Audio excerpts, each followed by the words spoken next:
আনুগত্য করবে আর নিজের সতীশের হেফাজত করবে পর্দা সহকারে, তারা জান্নাতের 8টা দরজা, যে কোনো দরজা দিয়ে তারা জান্নাতে যাবে।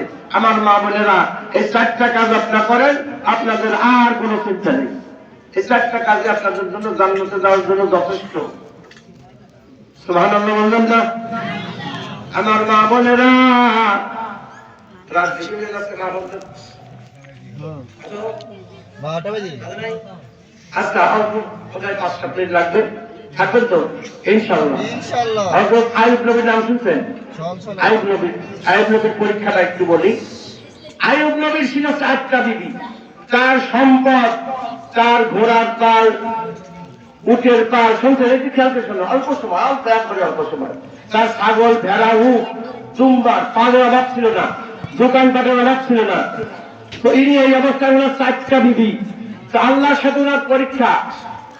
আল্লাহ ওনাকে, উনি বলতেছে, আল্লাহ সব চাইতে তোমার কাছে ভালো তারা, বলছে যারা বিপদ আপদে ধৈর্য ধারণ করে, তারা কি জানে,